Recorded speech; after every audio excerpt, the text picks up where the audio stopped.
Hello, everyone. Welcome to this episode of Enterprise Alchemy. I'm Ant. Today I'm flying solo on the couch, so no Doug, but I am joined by the wonderful Mr. Ryan Loken, HRD, I believe, for policy and governance. Is that correct? At Tyson Foods. Yes, sir. Thank you very much, Ryan, for joining us today. I'm super excited for this conversation, and the focus of today's episode is the power of try. So, Ryan, let's get straight to it for our audience. The power of try. What do you mean when you say that? Why should somebody just give things a go? Yeah. So first of all, I really appreciate you having me here. I mean, this is kind of exciting for me for one, and I get to sit in this little cool little booth studio here thing that we have going on. So if sounds like I'm yelling, I apologize because it's pretty soundproof in here. I can't really even hear myself all that well. But anyway, so the power of try is a concept that I've thought about most of my life and have really embraced most of my life, and we'll get into why that is. But the power of try is a simple idea that says, no matter how big the task at hand or how tough a project seems to be or how insurmountable the mountain seems, give it a try. Because if you give it a try, you are going to learn from it. You can back up and start again. You've probably heard of the fail forward concept. Yes, and it's kind of like that. It's kind of like that. It's you give something a try, you look at it through a different perspective. And so we'll get into more of my backstory a little bit later. But for those that don't know, I'm completely blind. I've been blind since I was 6 years old. And when I lost my sight, I came home from the hospital. I was raised by a single dad, and he said, "Look, we're poor. We've got a farm. I work part-time construction. I've taken the day off today because we're going to figure out how to do tomorrow everything you did yesterday, just differently." And that really stuck with me. And he probably didn't say it as poetic as all that, but that's how I remember it. It was probably a little more brash because that's more my dad's style. But he said, we're going to try to figure out how to do things tomorrow that you did yesterday. And we're going to try them the way that you did them when you could see. And we're going to evaluate what steps do we have to take, what do we need to change, what do we need to modify so you can achieve that task. And I think so many times people get stuck in the analysis paralysis stage, or they get stuck where they are, or they're frozen because they don't know what to do, or they think their idea won't work, or they can come up with 1,000 reasons why not to do something. Whereas if you just try it, a couple of magical things happen. One, you learn from the experience. Maybe it didn't go so well. Maybe you know what to adjust. Maybe you know how to reformat. Maybe you know how to change for next time. Or you actually make a little bit of progress. And that inspires you to go, okay, it didn't work out the way I thought, but I have a little bit of progress. Now I have a little bit of momentum. So let me try again. Yeah. Okay, so is it fair to say then part of this concept, and this is something I've been thinking about, right? When you call them business advisors or gurus or people that are talking on, I see a lot of this content, say on LinkedIn, right? Where they're saying speed to market, got to get things out there, got to, all of that hustle.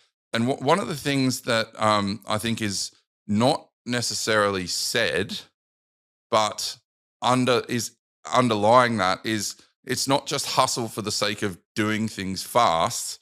It's the fact that until you actually try, until you say get that product in the hands of the customer, it's very difficult to learn, right? Learning can't happen in a vacuum. So it's the sheer action of doing something that actually then creates the ecosystem from which you can, learn, because it's that kind of tactile feedback of, okay, I gave them this thing, they responded in this way. Okay, now I've learned something, I've moved a step forward. So is that kind of the line of thinking?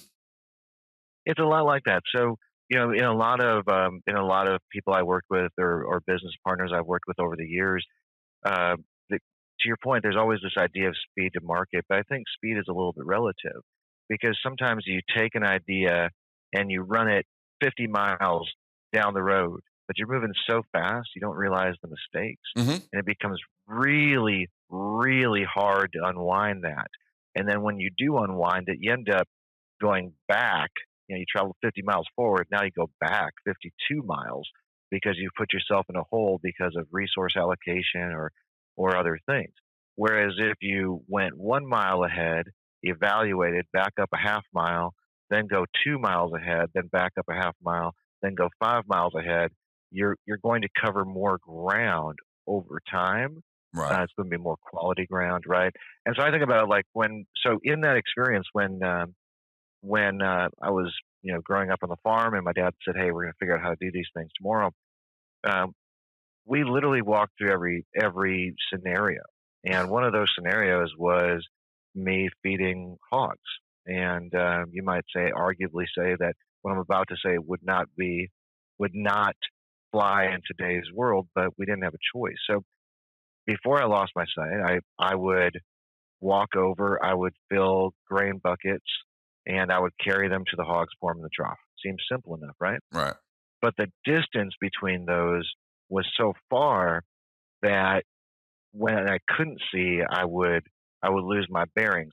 I could go from the grain bin to the hogs because they made noise, but I didn't have a point of reference to go back to the grain bin to refill. So what we decided was that my dad had an old small pickup truck that barely ran, but it would run, and we backed it up so it was level with the fence. And the result was I would slowly drive it forward until it touched the grain bin, and and then I would fill the buckets, put them in the bed of the truck. Now I can actually carry more, right? And then I would put it in reverse, and I would go back until I bumped the fence, and then I would unload. And that was the result.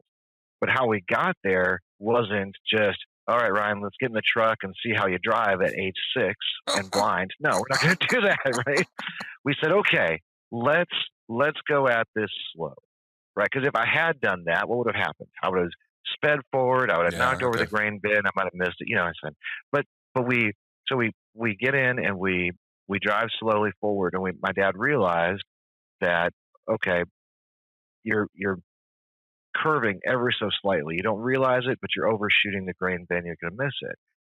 So then he it was one of those old school trucks where if you had it in the lock position, the steering wheel also locked if you had the key in the lock position. So he just hotwired the car, put a button in, put the key in the ignition, and broke it off. So now the steering wheel is locked. So I can start I could start the truck with a button. I could All I could do is go forward and back.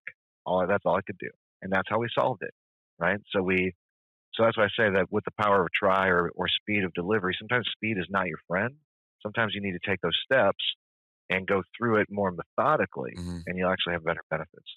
Yeah. Look. I think that's an incredibly pertinent point because something that I've been thinking about, and I think you perhaps phrased it far better and more eloquently than I've been able to, at least, in organizing the thoughts and the words, is that so it's not actually hustle. And in some things, like for example, pharmaceuticals or like bridge building or things that like have potential life and death consequences, you don't necessarily want to rush for the sake of rushing because the consequences of getting things wrong can be catastrophic, right? So it's but I think the important point is small sequential steps, but just take a step forward, and then you're going to learn from that, and you can then adjust as you go. But I agree, the whole obsession with speed to market can be fraught with risk if you run it too quickly,